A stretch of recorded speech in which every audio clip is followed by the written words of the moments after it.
আজি পাগল হৈ গৈছো মোৰ আজি মোৰে কাম কৰা নাই সব সম্পত্তি শেষ জীৱনৰ সব শেষ মানুহ পাগল হৈ যাব এতিয়া বানপানীৰ পাছত সব খতম আপোনালোকৰ কোনোবা মিতিৰ কুটুম আছে যদি সুধি লওক সব খতম অসমীয়া জাতিৰ আটাইতকৈ খিলঞ্জীয়া আৰু ধনী মানুহবিলাক তাত আছে সব শেষ খতম সব খতম সেই কথা ক'বলৈ মোক আজি নিদিলে এতিয়াও মানুহবিলাকক উলিয়াব পৰা নাই মোৰ তাত লাগে 115খন মোৰ সমষ্টিত লাগে 115খন নাও মোক দিছে 12খন নাও 12খন এতিয়াও এক মানুহক চৰকাৰ সম্পূৰ্ণ ব্যৰ্থ মানুহক এক টোপল পানী এক বটল পানী দিব পৰা নাই আমাৰ হিমন্ত বিশ্ব শৰ্মা আমাৰ পীযুষ হাজৰিকা আমাৰ কি নাম আছিলে এইটো আমাৰ জয়ন্ত মল্ল বৰুৱা আমাৰ ইয়াৰ MLA বিধায়কবিলাকে 2 নম্বৰী কৰি গোটেই নাগালেণ্ডৰ পাহাৰবিলাকৰ কয়লাবিলাক খানি পাহাৰৰ ভিতৰৰবিলাক গোটেই খুৰুং কৰি পেলালে মই সদনত আজি এটা সভাস্থগিত প্ৰস্তাৱ আনিছিলোঁ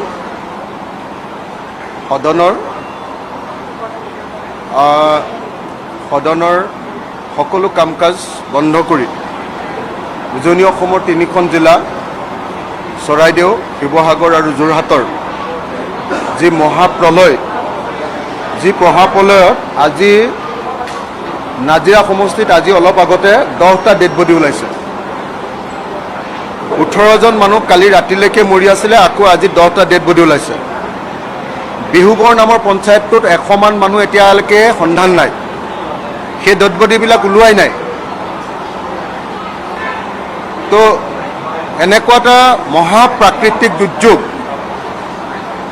সেই প্ৰাকৃতিক দুৰ্যোগটোৰ মানুহৰ যি দুৰৱস্থা প্লাইট তাৰ বিষয়ে আলোচনা কৰিবৰ কাৰণে মই সদন স্থগিত under rule 56 of Assam assembly rule মই আনিছিলোঁ আৰু অধ্যক্ষ ডাঙৰীয়াক মই আৰু ছেক্ৰেটাৰীক মই হাতজোৰ কৰি সদন বিধানসভা আৰম্ভ হোৱাৰ সময়তে অনুৰোধ কৰিছিলোঁ যে মোক আজি বিষয়টো উত্থাপন কৰিবলৈ দিব মই যেতিয়া কথাখিনি আৰম্ভ কৰিছিলোঁ লগে লগে সংসদীয় পৰিক্ৰমা মন্ত্ৰী পীযুষ হাজৰিকাই অধ্যক্ষক বন্ধ কৰিবলৈ দিলে মোৰ 1.5 মিনিট 2 মিনিটমান হৈছিলে মই দেখি আছোঁ পীযুষ হাজৰিকাই বন্ধ কৰিবলৈ দি আছে অধ্যক্ষক লগে লগে অধ্যক্ষই বন্ধ কৰি দিলে মই এই কথা ক'বলৈ আহিছিলোঁ বিধানসভালৈ সকলো সময়তে সমষ্টিত থাকি সকলো সময়তে সমষ্টিৰ মানুহৰ দুদৰ্শাৰ লগত একেলগতে উঠি বহি শুই পানীৰ মাজত থাকি ৰাতি আহিছিলোঁ যে বিধানসভাত যদি কথাটো ভালকৈ উত্থাপন নকৰোঁ তেতিয়াহ'লে প্ৰকৃত অৰ্থত এই সমস্যাটোৰ কেতিয়াও সমাধান নহ'ব উজনি অসমৰ প্ৰথমটো মহাপ্ৰলয় ইতিহাসৰ 1950 চনৰ বৰ ভূমিকম্পৰ পাছত নামনি অসমত এনেকুৱা এটা মহাপ্ৰলয় হৈছিলে বলবলাত সেইকাৰণে মই বিধানসভাত কৈছিলোঁ যে এইটোক নেশ্যনেল কেলামিটি যেনেকৈ ধৰক উৰিষ্যাত কেতিয়াবা ঘূৰ্ণী বতাহ আহিলে কেৰেলাত যেতিয়া সাগৰৰ ঢৌ আহিলে মানুহ মৰে তেনেকৈ এইটো এটা ৰাষ্ট্ৰীয় দুৰ্যোগ ৰূপে ঘোষণা কৰিব লাগে আৰু তাৰ কাৰণে বিধানসভা আৰু চৰকাৰে প্ৰস্তাৱ লৈ কেন্দ্ৰীয় চৰকাৰলৈ পঠিয়াব লাগে এই কথাটো মই ক'বলৈ আহিছিলোঁ সেই বাক্যটো কৈ শেষ কৰিবলৈ মই নাপালোৱে অধ্যক্ষ ডাঙৰীয়াক মোক বন্ধ কৰি দিলে মই অধ্যক্ষ ডাঙৰীয়াক হাতজোৰ কৰি ক'লোঁ যে অধ্যক্ষ ডাঙৰীয়া জীৱনত মই কাকো হাতজোৰ কৰি পোৱা নাই আপোনাক প্ৰথমবাৰৰ কাৰণে হাতজোৰ কৰিছোঁ মই উজনি অসমৰ মানুহৰ কাৰণে শিৱসাগৰ চৰাইদেউ আৰু যোৰহাটৰ মানুহৰ কাৰণে মই হাতজোৰ কৰিছোঁ মোক প্লিজ ক'বলৈ দিয়ক অধ্যক্ষ ডাঙৰীয়া মোক নিদিলে তেতিয়া মই সংসদীয় পৰিক্ৰমা মন্ত্ৰী পীযুষ হাজৰিকাক হাতজোৰ কৰি ক'লোঁ সংসদীয় পৰিক্ৰমা দপ্তৰৰ মন্ত্ৰী আপোনালোকে মোক অকণমান ক'বলৈ সুযোগ দিয়ক মই সকলো মন্ত্ৰী আৰু শাসকীয় বিধায়কসকলক হাতজোৰ কৰি ক'লোঁ যে আপোনালোকে প্লিজ মোক অকণমান ক'বলৈ সুবিধা দিয়ক তাৰপিছত মই বিৰোধী দলক মই লিডাৰ অফ দ্য অপজিশ্যনক নিজে গৈ কৈ থৈ আহিছিলোঁগৈ তাৰপাছত আমাৰ হেৰিয়াৰ বিধায়কক জাকিৰ হুছেইন চিকদাৰক মই হাতজোৰ কৰি কৈ আহিছিলোঁ মই চেঙাৰ বিধায়ক আব্দুৰ ৰহিৰ ৰহমানকো কৈ আহিছিলোঁ হাতজোৰ কৰি যে আপোনালোকে মোক এই ক্ষেত্ৰত সহায় কৰিব কোনেও মোক সহায় নকৰিলে মোক যেতিয়া ক'বলৈ নিদিলে মই তেতিয়া মোৰ চকীৰ ওপৰত থিয় হৈ মই ক'লোঁ যে অধ্যক্ষ ডাঙৰীয়া মোক নহ'লে এক্সপেল কৰি দিয়ক, নহ'লে কিন্তু মোক ৰাইজৰ সমস্যাটো ক'বলৈ দিবই লাগিব। তাৰ পাছত তেখেতে মোক এক্সপেল কৰি দিলে, ক'লে যে আপোনাক এক্সপেল কৰি দিয়া হৈছে। তাৰপিছত এক্সপেল যেতিয়া কৰি দিলে মই একদম টেবুলৰ ওপৰত উঠি ল'লোঁ। আগতে চকীৰ ওপৰত উঠি লৈছিলোঁ, এইবাৰ টেবুলৰ ওপৰত উঠি ল'লোঁ। মই ক'লোঁ যে মোক জীৱনৰ কাৰণে বিধায়ক পদৰ পৰা খেদি দিয়ক, গোটেই জীৱনৰ কাৰণে বিধায়ক পদৰ পৰা খেদি দিয়ক। কিন্তু এই মহা দুৰ্যোগৰ সময়ত যদি এই বিধানসভাত আলোচনা কৰিব নোৱাৰোঁ, তেতিয়াহ'লে মই বিধায়ক হৈ থাকি একো লাভ নাই। মই ৰাতি ৰাতি অকল এইটো কাৰণত আহিছোঁ, বিধানসভাত মই কথাটো উঠাবলৈ আহিছোঁ। বিধানসভাৰ জৰিয়তে মই অসমবাসীৰ ৰাইজক কথাখিনি জনাব খুজিছোঁ, চৰকাৰক জনাব খুজিছোঁ আৰু কেন্দ্ৰীয় চৰকাৰক জনাব খুজিছোঁ। কিন্তু মোক পুলিচ লগাই, কি বুলি কয় এইবিলাক, মাৰ্চেল লগাই চুচৰাই এই গোটেই হাতে ভৰিয়ে মূৰে চূৰে শাস্তি দি মোক ধৰি চুচৰাই লৈ বাহিৰ কৰি দিলে। এইবিলাক আপোনালোকক দেখুওৱা নাই, এইবিলাক ভিডিঅ'ত নোলায়। আমি যেতিয়া কথা কওঁ সেইটো লুকুৱাই দিয়ে।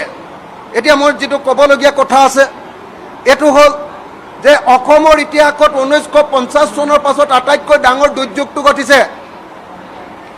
এই দুৰ্যোগত মানুহে ঘৰ একেবাৰে হেৰুৱাই পেলাইছে। এই দুৰ্যোগত ঘৰ ভাগি গৈছে, মানুহ মৰি গৈছে। 100 মান অকল বিহুবৰ পঞ্চায়ততে 100 মান মানুহ উটুৱাই লৈ গুচি গ'ল, এতিয়া সন্ধান নাই। কালি 18টা ডেড বডি ওলাইছে নাজিৰাত, আজি ওলাইছে 10টা। আৰু কিমান ডেড বডি ওলাব কোনেও নাজানে। অতি কমেও 100 মানুহৰ ওপৰত মানুহ মৃত্যু ঘটিছে। কিন্তু এতিয়ালৈকে যি ধৰণে সংবাদ মাধ্যমত প্ৰকাশ পাব লাগে, যি ধৰণে চৰকাৰৰ গাত লাগিব লাগে, যি ধৰণে বিধানসভাত এই বিষয়টোক লৈ চৰ্চা হ'ব লাগে আৰু গোটেই বিধানসভাখন দুদিন বন্ধ কৰি যি ধৰণে এই প্ৰলয়লৈ যাব লাগে, একো ঘটনা ঘটা নাই। আৰু সেইকাৰণে মই কথাটো ক'বৰ কাৰণে বিনম্ৰতাৰে সৈতে নমস্কাৰ কৰি সকলোকে মই এই প্ৰশ্নটো উত্থাপন কৰিব খুজিছিলোঁ। মই অসম বিধানসভাত ক'ব খুজিছিলোঁ যে অকল মানুহ মৰা নাই, গোটেই ঘৰবিলাক উটুৱাই লৈ গ'ল। যাৰ ঘৰ উটুৱাই নিয়া নাই সেই ঘৰবিলাকৰ ভিতৰত পূৰা ইমানলৈকে পানী হৈ গ'ল, একদম ঘৰৰ মুধচলৈকে পানী হৈ ঘৰৰ ভিতৰত যিমান বস্তু আছিলে চব শেষ হৈ গ'ল। অৰ্থাৎ আমাৰ দুখীয়া, মধ্যবিত্ত আৰু সকলো শ্ৰেণীৰ মানুহৰ যিমান ইনকাম আছিলে, গাড়ীখন ধ্বংস হৈ গ'ল, মটৰ চাইকেলখন ধ্বংস হৈ গ'ল, ট্ৰেক্টৰখন ধ্বংস হৈ গ'ল, পাৱাৰ টিলাৰখন শেষ হৈ গ'ল, তাৰপাছত আপোনাৰ ফ্ৰিজটো শেষ হৈ গ'ল, টিভিটো শেষ হৈ গ'ল, বিচনাখন শেষ হৈ গ'ল, তুলিখন শেষ হৈ গ'ল, মেট্ৰেছটো শেষ হৈ গ'ল, সোফা ছেটটো শেষ হৈ গ'ল, ডাইনিং ছেটটো শেষ হৈ গ'ল। চব বস্তু ভিতৰত থকা কিতাপ পত্ৰ যিমান আছিলে চব শেষ হৈ গ'ল। খেতি বাতিটোৰ কথা মই নকওঁৱে, ভঁৰালবিলাক চব ধান পূৰা পানী ডুবি গ'ল, সেই কথা মই ক'বলৈ নাপালোৱে। আমাৰ শিৱসাগৰ নগৰত ইমান পানী, ইমান, মই নিজে গৈ আহিছোঁ টাউনত, ষ্টেচন চাৰিআলি, এটি ৰোড, বিজি ৰোডত ইমান পানী, নাজিৰাটো ইমান পানী, নাজিৰা টাউনত, শিমলুগুৰি টাউনটোৰ বৰবাদে। এই কথাটো মোক ক'বলৈ নিদিয়ে, তেতিয়াহ'লে মই বিধায়ক হৈ থকাৰ অৰ্থ কি? অধ্যক্ষ ডাঙৰীয়া, আপুনি মোক যি ধৰণে আজি অপমান কৰিলে, আপুনি এই অপমান অকল মোক কৰা নাই অধ্যক্ষ ডাঙৰীয়া, এই অপমান আপুনি শিৱসাগৰ, চৰাইদেউ আৰু যোৰহাট জিলাৰ মানুহক কৰিছে, উজনি অসমৰ মানুহক কৰিছে আৰু মানৱতাৰ বিৰুদ্ধে আপুনি আজি অপৰাধ কৰিছে অধ্যক্ষ ডাঙৰীয়া। আজি চৰকাৰী পক্ষই মানৱতাৰ বিৰুদ্ধে অপৰাধ কৰিছে। আজি কংগ্ৰেছৰ বিধায়কবিলাকে মানৱতাৰ বিৰুদ্ধে অপৰাধ কৰিছে অধ্যক্ষ ডাঙৰীয়া। মই আজি পাগল হৈ গৈছোঁ, মোৰ আজি মূৰে কাম কৰা নাই যি পৰিমাণে। অধ্যক্ষ ডাঙৰীয়া, মই আজি ক'বলৈ আহিছোঁ, চবেই কৈ আছে যে ক্লাউড ব্ৰাষ্ট হৈছে। মই আজি ডকুমেণ্ট লৈ আহিছিলোঁ যে নাগালেণ্ডত দিখৌ নদীৰ ওপৰত দিখৌ হাইড্ৰ পাৱাৰ প্ৰজেক্ট নামৰ 287 মেগাৱাটৰ এটা ডেম বনাই আছে 2024 পৰা। সেই ডেমৰ 3rd ফেজটো শেষ হৈছে আৰু তাত অহা পানীটো, সেই পানীটো ডেমত ৰখাই থোৱা পানীটো একেলগতে এৰি দিয়াৰ কাৰণে আজি আমাৰ উজনি অসমখন ধ্বংস হৈ গ'ল। মই যেতিয়া ডেমৰ কথা কৈছিলোঁ বোলে ক'ত ডেম আছে, অকল বোলে দৈয়াং ডেম। মই এতিয়া আপোনালোকৰ গভৰ্ণমেণ্টৰ এনভাইৰনমেণ্ট এণ্ড ফৰেষ্ট ডিপাৰ্টমেণ্টৰ ক্লিয়াৰেঞ্চ দেখুৱাই দিম যে 2024 চনত আধাৰশিলা স্থাপন কৰি দিখৌ নদীৰ ওপৰত এটা ডাঙৰ ডেম বনাই আছে। উচ্চতাটো বোধহয় মানে পানী ৰাখিব পৰা ঠাইটো হ'ল কিমান স্কোৱাৰ কিলোমিটাৰ, কেটছমেণ্ট এৰিয়াটো পানী য'ত ৰাখিব তাতে ৰাখি থোৱা পানী অকস্মাতে নামি অহাৰ কাৰণে হৈছে। 2 নম্বৰ, গোটেই অসমৰ পৰা গৈ গোটেই আমাৰ হিমন্ত বিশ্ব শৰ্মা, আমাৰ পীযুষ হাজৰিকা, আমাৰ কি নাম আছিলে এইটো, আমাৰ জয়ন্ত মল্ল বৰুৱা, আমাৰ ইয়াৰ MLA বিধায়কবিলাকে 2 নম্বৰী কৰি গোটেই নাগালেণ্ডৰ পাহাৰবিলাকৰ কয়লাবিলাক খান্দি পাহাৰৰ ভিতৰৰবিলাক গোটেই খুৰুং কৰি পেলালে। ডাঙৰ ডাঙৰ এটা এটা পাহাৰৰ তলত হ্ৰদ হৈ আছে, পানী জমা হৈ আছে। এই বিহুবৰ য'ত আটাইতকৈ বেছি মানুহ মৰিছে তাতে আনি গোটেই কয়লাটো জমা কৰে। প্ৰথমতে নাগালেণ্ডৰ পৰা সি তাতে নামেহি, য'ত আজি 100 জন মানুহ হয়তো মৰিছে তাত বিহুবৰত। কয়লা শিল, আপোনালোকে নিজে খবৰ লওক যে গোটেই নাগালেণ্ডৰ পাহাৰবিলাক কয়লা খানি খানি তাৰ তলটো একেবাৰে তলটো সম্পূৰ্ণৰূপে হ্ৰদ কৰি ৰাখিছে নে ওপৰত এনেই মাটিখিনিহে আছে আৰু তলটো পুখুৰী, হ্ৰদ, লেক, সেই পানীখিনি একেলগতে ওলাই আহিছে। নদী বান্ধৰ পানীখিনি একেলগতে ওলাই আহিছে। গোটেই নদীবিলাকৰ আগফালৰ গোটেই শিলবিলাক উঠাই আনিলে আৰু গোটেই মন জিলা আৰু এই অঞ্চলবিলাকৰ পৰা কি কৰিছে, গোটেই আমাৰ 37 নং ৰাষ্ট্ৰীয় ঘাইপথটোৰ কাৰণে গোটেই মাটি কাটি লৈ আহিলে। মই এইবিলাক কওঁ বুলি ভাবি পীযুষ হাজৰিকাই মোক ক'বলৈ দিয়া নাই, এইবিলাক কওঁ বুলি ভাবি মোক হিমন্ত বিশ্বই ক'বলৈ দিয়া নাই। আজি আচল কথাটো এইটো, ডেম যে কালি মই হিমন্ত বিশ্ব শৰ্মাৰ লগত যেতিয়া কথা পাতিছোঁ, হিমন্ত বিশ্ব শৰ্মাই নিজে কৈছে যে হয় এইটো অকল ক্লাউড ব্ৰাষ্টৰ ঘটনা নহয়, তাতকৈ ডাঙৰ কিবা আছে। আনকি তাৰপিছত মোৰ লগত কথা পতাৰ পাছত বাইটো দিছে, মই কৈছোঁ যে দাদা তাত ডেম বনাই আছে। কালি ৰাতি মই আহোঁতে এনভাইৰনমেণ্ট এণ্ড ক্লিয়াৰেন্সৰ MOEF-ৰ আমাৰ মিনিষ্ট্ৰী অফ এনভাইৰনমেণ্ট এণ্ড ফৰেষ্টৰ মই ডকুমেণ্ট চালোঁ, তেতিয়া দেখিলোঁ দিখৌ নৈৰ ওপৰতে এটা ডেম বনাই আছে। দিখৌ কি কয় hydro power project DHP hydro electric project, DEP hydro electric project, এটা প্ৰজেক্ট বনাই আছে। সেই প্ৰজেক্টৰ পানী কয়লা খান্দি, এই যে কয়লাৰ যে কমিশ্যন লয়, এই যে কয়লাৰ যে চিণ্ডিকেট কৰে, এই যে মন্ত্ৰীয়ে কি কয় আপোনাৰ আজিকালি সেই চিণ্ডিকেটটো কৰি আছে আমাৰ কি কয় মন্ত্ৰী, এইটো জয়ন্ত মল্লই। সেই কয়লাৰ চিণ্ডিকেট কৰা তাৰ তলৰ গোটেই পাহাৰবিলাক খান্দি তাৰ ভিতৰত পানী সোমাই গ'ল। এতিয়া একেলগতে গুচি আহিছে, পাহাৰটো ধামকে পৰি গৈছে, পানীখিনি ওলাই আহিছে। মৰিছোঁ আমি শিৱসাগৰ, মৰিছোঁ আমি যোৰহাট, মৰিছোঁ আমি চৰাইদেউ। সেই কথা কওঁ বুলি ভাবি মোক আজি বিধানসভাত ক'বলৈ দিয়া নাই, কিন্তু মই ক'বলৈ আহিছিলোঁ যে তাত অকল 6,000 বা 12,000 টকাৰ ক্ষতিপূৰণ দিলে নহ'ব। আমাৰ শিৱসাগৰৰ ধনী মানুহ, যোৰহাটৰ ধনী মানুহবিলাক, চৰাইদেউৰ ধনী মানুহবিলাকৰ চব সম্পত্তি শেষ, জীৱনৰ চব শেষ। মানুহ পাগল হৈ যাব এতিয়া বানপানীৰ পাছত, চব খতম।